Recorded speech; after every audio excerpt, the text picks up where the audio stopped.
Alrighty, we have a deck profile again. This time of Emily's Pale Moon being modified into something new. Yep.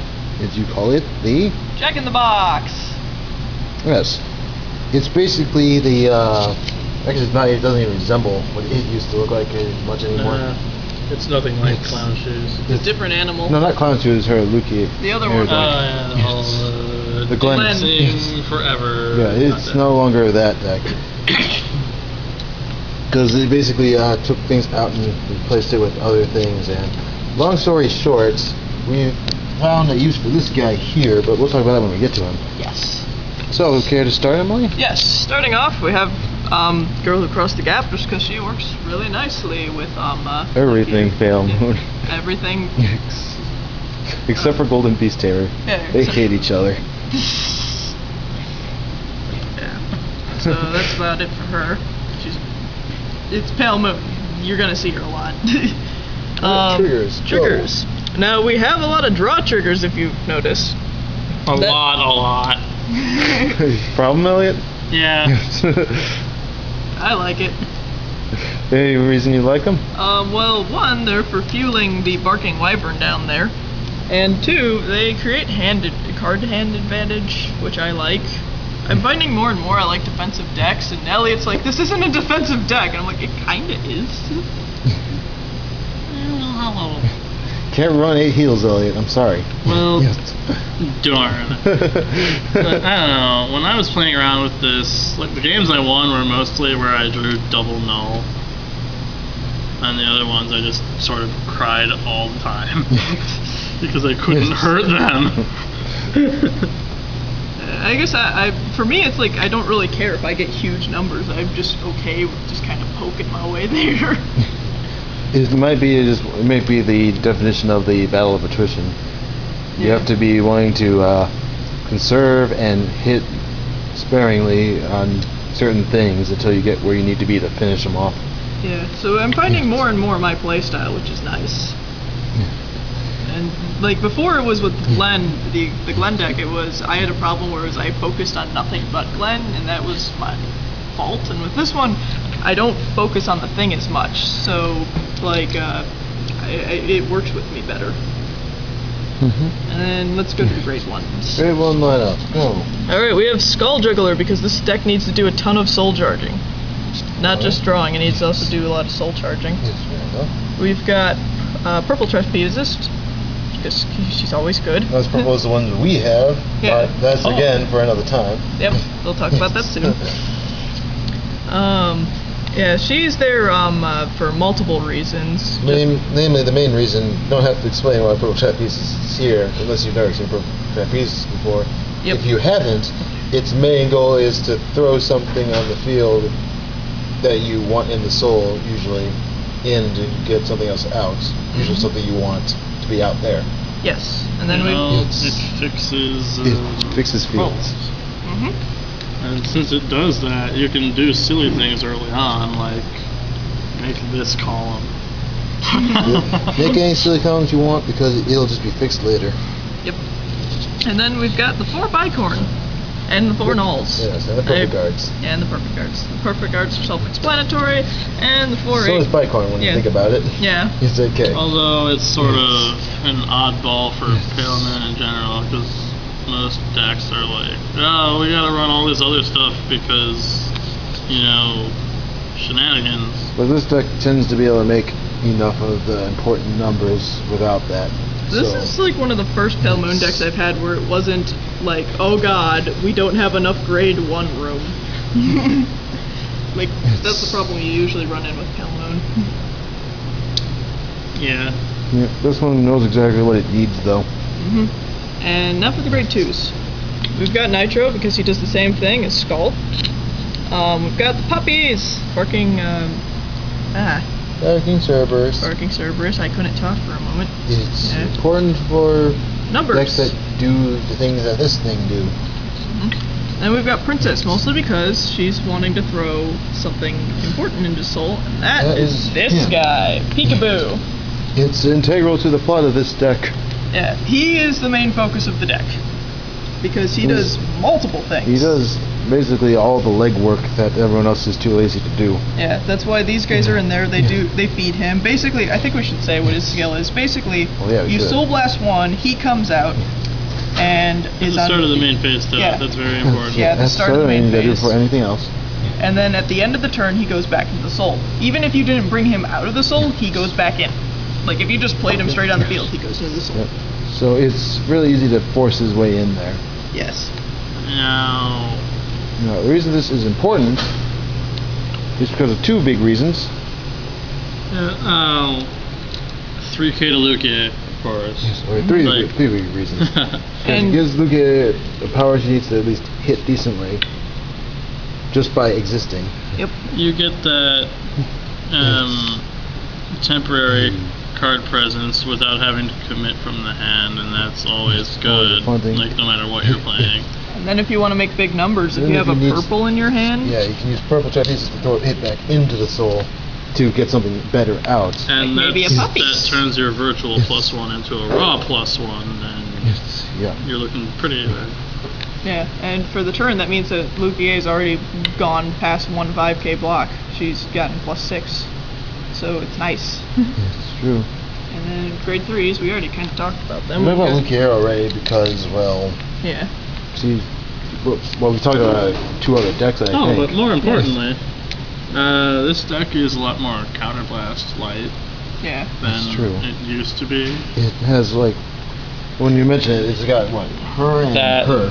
princess and His and the gas if you Vanguard. want to. So it's something that a lot of people don't usually do. Use her effect. Yep. And since you're soul charging so much, there's so much to pick from. And since we haven't ever talked about it before, we should probably bring up what she does. That limit break, you can counterblast 3 and call up to 1 each of grades 0, 1, 2, and 3 from your soul. Yep. It's like, and because of that, you can probably tell why it's not used very often.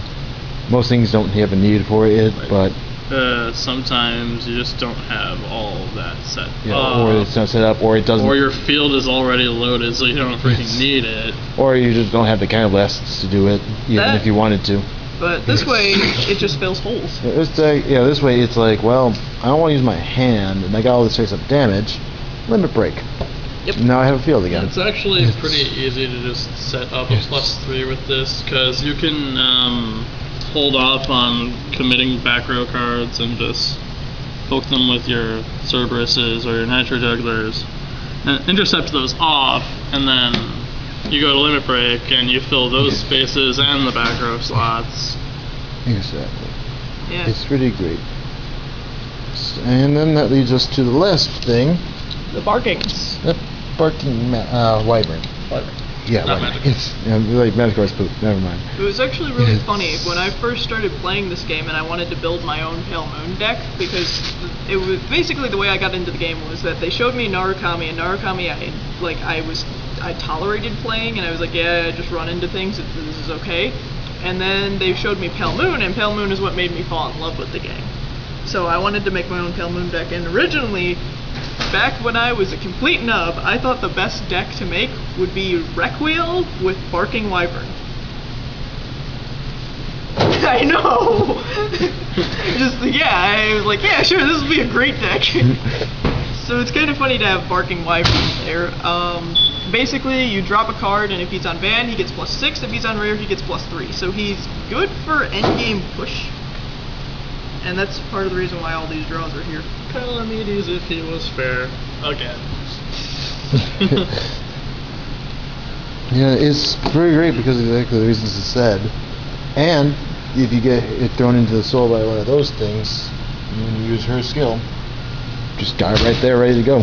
That's part of the reason why I really like this It's- deck. It feels like, even if you don't get every part, everything else kind of meshes nicely. So that it doesn't feel like you get left behind. Because it's like, basically, if you don't get, in the other version, where it was Glenn and Quantum Mechanics, it was, if you didn't get those two, you were out of luck. With this one, it's like, if you don't get Peekaboo, just, you can limit break. Well, you're going to get it eventually. The thing Yeah. about this deck is you're going to get Peekaboo into your soul eventually. Whether it's because of these guys or by his own effects. Or if they're just It's- hiding, well, whatever. Screw the Peekaboo. You've got Gap Trapezes. Yeah. Yep, Trapezes. But even if you don't, you can get that all set up and just you can just ride the Manticore if you really want to. I have ridden the Manticore and won games with it. Because he kicks for the last 16 game by was- himself when you use its skill. It's Heck, you can spam extra soul charges just by trapping one of these guys Yeah. back in. I think there was one game where I started off with all 3 of these guys in my hand, and then I drew one of these guys, and I had to prep pizzas. So I soul charged so much, and I remember that was a game where you gave up because you just looked at the soul and went, no, done. yep, give up right there. So yeah, I really like this deck. It is a pretty like- fun looking deck. It's what I was talking about before. This game gives you the ability to experiment so much because you don't know what will actually work until you try. Yeah, I feel like Pale Moon is Experiment the Clan. Because we've made It so could many be. experimental decks with it. Yep, almost as many as I have with Royal Paladins, but that's another time. Yeah. Oh, the experiments with Royal Paladins. I'd turn those into 2 more crits if it were me. Yeah. There's at least advice for the day. I might think about it. Because I do have the crits actually in this little box. Alright, any last words you want to say about the deck, Elliot? I already said them. Okay. Emily? I'm finding more and more decks I like. They're actually, later on, we might have even more deck profiles from me, just the things I've made. It's possible. Meanwhile, I'm still playing the same damn thing. Yeah, well, Elliot, when you You get found your waifu.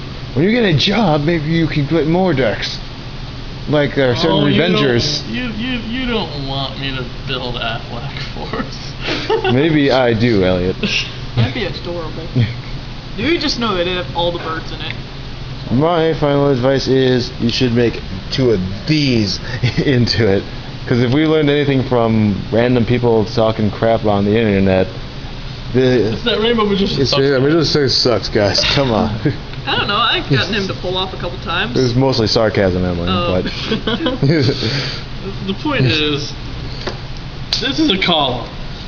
If they block it, oh no. it's like, oh no. If they don't, free damage, soul charge. You get a draw trigger that comes back later, maybe. I've had him come back. And like, if they do block it, Kind of okay, black. let's just Yes, just move fix someone it. in and then done. Or if you really need to. And then, oh Yeah. hey, later on, Luke Year, counter blast 3, high again! It's whatever. It's fine. Well, I guess that's all we have to say for this. Maybe sometime in the distant future we'll actually get it to play. Because we definitely do have a lot more decks to profile now. Everybody, we'll see you next time with a new video. Hopefully more new than they've been, if you catch my drift. And it's going to be more rage-inducing for Yeah. us. Maybe not for you. Bye, everybody. Bye!